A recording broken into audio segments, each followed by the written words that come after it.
I have spent 30 minutes searching for an audiobook of this scene, and yet I cannot find it. So forgive me, but I will be reading it. Enter a porter, knocking within. Here is a knocking indeed. If a man were porter of hell gate, he should have old turning the key. Knock, knock, knock. Who's there if the name of Beelzebub? Here's a farmer that hanged himself on the expectation of plenty. Come in time. Have napkins enough about you. Here you'll sweat for it. Knock, knock. Who's there in the order of the devil's name? Faith, here is an equivocator that could swear in both the scales against either scale, who committed treason enough for God's sake, yet could not equivocate to heaven. Oh, come in, equivocator. Knock, knock, knock. Who is there? Faith, here's an English tailor come hither for stealing out a French hose. Come in, tailor. Here you may roast your goose. Knock, knock. Never at quiet, what are you? But this place is too cold for hell. I'll devil porter it no further. I had thought to let in some of all professions that go the primrose way of the everlasting bonfire. Anon, I pray you, remember the porter. Now, here's the porter. A porter he's just kind of at the gate, kind of the entrance of Macbeth's castle. Now, what he's saying here, he's comparing it to hell. He says a lot of times referencing Beelzebub, the devil, heaven's gates, the gate of hell. He's referencing that inside the palace, hell just happened back there. Like, it was going crazy. It was going down. So this porter is saying, yo, some crazy shit happened back there. It's hell. So he's kind of drunk, by the way. He's wiped out, knocked, drunk. He's not sober. He's not doing too great. And then he's saying all these really bad things. And he's saying equivocator. So an equivocator is someone who juggles with the truth. Now, an equivocator is kind of like someone who doesn't lie, but they're not telling the truth. So it could be like someone asking, oh, Juliana, do you do your homework? And I could be like, I'm not saying that I didn't do my homework, but I'm not saying I did it. Like, I'm juggling around it. So he's saying equivocator a lot. Faith, here's an equivocator that could swear in both the scales against either scale, who committed treason enough for God's sake, yet could not equivocate to heaven. So he's saying this a bunch, and he's just rambling. So a lot of this can seem like nonsense, but in fact, this is a very important thing that he's saying. It sounds like poo-poo, nothing diabolical words he's saying, but this is rather important. He's genuinely saying a lot about the truth of what happened in the castle, and very important. So enter Macduff and Lennox. Macduff says, was it so late, friend, ere you went to bed, that you do lie so late? The porter says, faith, sir, we were caressing till the second cock, and drink, sir, is a great provoker of 3 things. So again, the second cock is 3 a.m. That's a long time. We were caressing, which means drinking. So they were out chugging beer and alcoholic beverages until 3 in the morning. And drink, sir, is a great provoker of 3 things. And now this is one of the most... this is the only sex joke in Macbeth. So the porter says... that Macduff is saying, what 3 things does drink especially provoke? And the porter says, marry, sir, nose painting, sleep, and urine. Lechery, sir, it provokes and unprovokes. It provokes the desire, but it takes away the performance. Therefore, much drink may be said to an equivocator. With lechery it makes him, and it mars him. It sets him on, and then it takes him off. It persuades him and disheartens him, makes him stand to and not stand to. In conclusion, equivocates him in his sleep, and giving him the lie, leaves him. That's basically talking about a dick. Basically. So we can see a lot of the definitions here. Marry, by the Virgin Mary. Mars, disables or ruins. Takes him off, makes him impotent. Now, if we know what that means, it means... Impotent means not it doesn't fertilize well. Equivocates Trix and then gives him the lie, tricking him. So he's just talking about one big sex joke. That's nothing really that important. Macduff says, I believe drink gave thee the lie last night. So he's like, sir, I don't think you're doing too well. And the porter says, that it did, sir.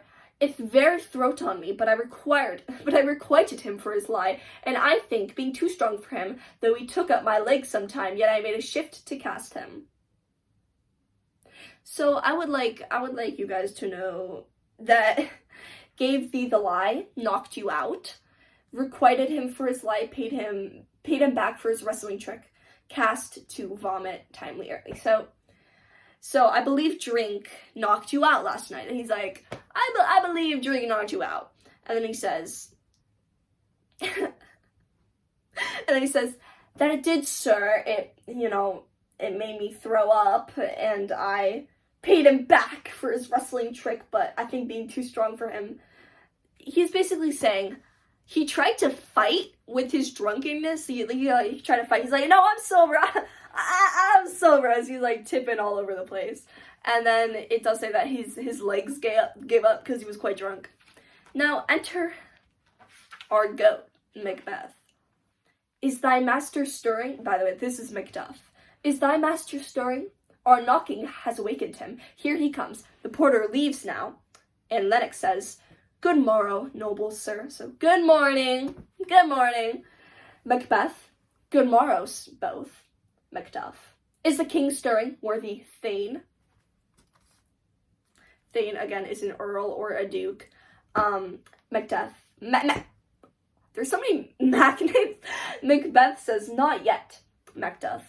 He did command me to call timely on him. I have almost slipped the hour. So, Macduff is basically, when he says worthy Thane, he's referring to Macbeth, because Macbeth is not king at this time. We know Macbeth eventually will become king. So this here is before Duncan was murdered. But he's saying right now, he's like, the king told me to come early to, bring him back to his castle from the party. So, is he awake yet? And Macbeth, he knows. He kind of freaked up. He kind of killed Duncan last night, and he's just kind of like, ooh, yeah, no, he's coming down like 3 minutes. He's not dead. He's good. And then Macbeth says, I'll bring you to him. And Macduff, I know this is a joyful trouble to you, but yet 'tis one. Macbeth, the labor we delight in physic's pain, this is the door. So then Macduff says, I'll make so bold to call, for 'tis my limited service, and then he exits. And then Lennox says, goes the king hence today? And, that's not really important. I don't need to translate that as much. Macbeth, he did appoint so. Then Lennox says, this is very long, I don't need to switch. The night has been unruly where we lay. Our chimneys were blown down, and as they say, lamentings heard i' the air, strange screams of death and prophesizing, with accents terrible of dire combustion and confused events, new hatched to the woeful time. The obscure bird clamored the lifelong night. Some say the earth was feverish and did shake. So, basically, there was a really bad night. No one got sleep because there was a storm, and it was shaking everywhere. It was like, homes with chimneys flying off. Oh!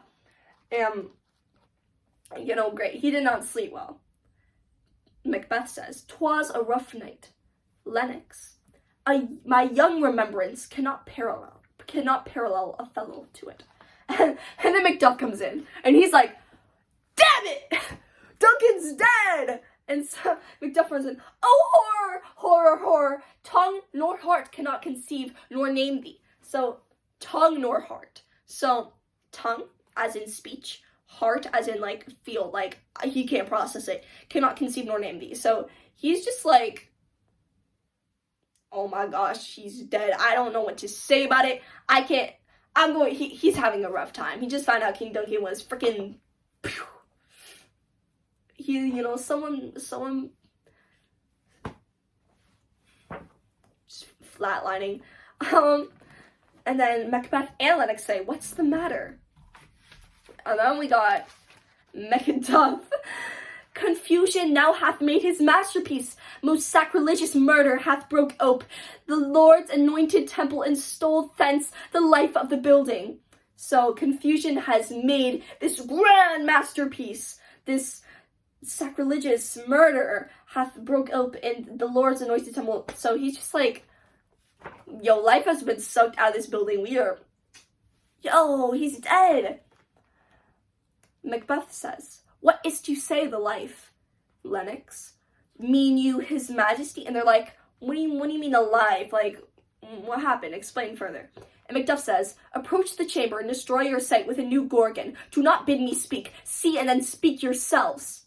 So he's saying with a new gorgon, and a gorgon is from Greek mythology, also known as Medusa, a female monstrous creature who, with snakes for hair, unable to saw her, was turned into stone. So anyone who saw her was turned into stone. So a new gorgon. What they're saying is, this is such a horrible sight. Macduff is trying to say, this is such a horrible sight that he was frozen in place, and he's just like turned to stone, figuratively. Exit. So Macbeth and Lennox leave, and Macduff is still rambling on. He's like, awake, ring the alarm bell, murder and treason, Banquo and Donald Bing, Malcolm, awake, shake off this downy sleep, death's counterfeit, and look on death itself, up and see the great doom's image, Malcolm and Banquo, as from your graves rise up and walk like sprites to countenance this horror. So he's yapping, he's like, he's looking like Finn, a half jump scare now, he's not having a great time. He's like, yo, chat, wake up. He's dead. We're cooked. It's a bad time for them. And the great doom's image, he's just like, he's going through it. He just saw he just saw the dead king. And now he's like, guys, wake up, guys. He's going through it. Lady Macbeth enters and she says, what's the business that such a hideous trumpet calls to parley the sleepers of the house? Speak. So this is kind of fun, because basically what he's saying right here is, basically what she's saying here, what a hideous, she's like, why are you making so much noise? We're trying to sleep. Shut your bitch ass up. Apologize for the cussing. And then Macduff, he's like, oh, gentle lady, 'tis not for you to hear what I can speak. The repetition in a woman's ear when murder as if. So he's basically being sexist as heck right here. He's like, oh, gentle lady. Like, you can just say, oh, madame, oh, mistress of that. You could say anything. You could say Lady Macbeth, but he's like, oh, gentle. That woman is not gentle. She is a puppeteer manipulator. D1 manipulator. And he's like, I can't tell you I can't tell you this, because to tell it to you would be as horrible as murder. He's basically saying that women are not strong enough to hear of this murder. So Lady Macbeth already knows about the murder. She low-key did it herself. She was like, pew, pew, pew. Enter Banquo. Oh, Banquo, our royal master's murdered. And then that's still Macduff. And then Lady Macbeth was like, whoa, alas, what, in our house? So, of course this is in your house, buddy. Of course, shut the heck up. And then Banquo says, too cruel anywhere, dear Duff, I prithee contradict thyself and say it is not so. So he's like, so she was like, what, in our house? And he's like, it's still bad either way, man. And then he's like, oh, I contradict myself. Say it's not, say it isn't so, Macduff. And then Macbeth and Lennox enter, and Macbeth is like, had I but died an hour before this chance, I had lived a blessed life, for from this instant, there's nothing serious in mortality. All is but toys, renown and grace is dead, the wine of life is drawn, and the mere lease is left with this fault to brag. So he's like, had I died an hour before this chance, he's literally saying that he knows when he died. Macbeth has messed up once again, and he's so bad at this. He's so bad at crime. He's basically like, had I but died an hour before this chance. So you're saying that he died like less than an hour, So he's like, had I died an hour before this chance, I had lived. So he's like, I would have been so great if I was dead an hour before this, because I wouldn't have to see this. Great. And also, he is hinting at, if he were dead, he wouldn't feel guilt. Now, see, having guilt, that is something he doesn't want. Now, we're gonna move on to Malcolm and Donald Bang entering. My goat, Donald Bang, no one really cares about him. Donald Bang is like, what is amiss? And Macbeth says, you are, and do not note, the spring, the heat, the fountain of your blood is stopped. The very source of it is stopped. And then Macduff is like, your royal father is murdered. So the fountain of your blood mean like, somewhat a part of your bloodline. It's like a family tree, you know? The fountain of your blood. You know, someone who has the same DNA or blood of you. And then Malcolm is like, oh, by whom? He's like, do you know who did it? And Lennox, he actually has something important. Whoa. Lennox says, those of his chamber, as it seemed, had done it. Their hands and face were all badged with blood. So were the daggers which, unwiped, we found upon their pillows. They stared and were distracted. No man's life was to be trusted with them. So, these basically, okay. King Duncan had two guys with him. Two little guys. That Lady Macbeth and Macbeth were like, let's frame it on them. Boom, let's frame it on them. Because they were knocked out drunk. So, they don't remember anything from last night. All they know is that they're being framed for something. You know, they're cooked. So they're being framed. And they're in the same room as him. Because they're guarding him. They're bodyguards. So that's great. And then Macbeth says, oh, yet I do repent me of my fury that I did kill them. Now, let me make this really clear right here. Macbeth is admitting to murdering the two porters, the two suspects that he was supposed to frame Duncan's death on. He and Lady Macbeth were planning to frame Duncan's death on. So he deleted the two suspects. They were supposed to, you know, interrogate. So right now, there's no suspects. There's no suspects. So that makes it an easier target for Lady Macbeth and Macbeth to be found guilty of treason and murder. And then Macduff said, wherefore did you so? So he's like, what? You what?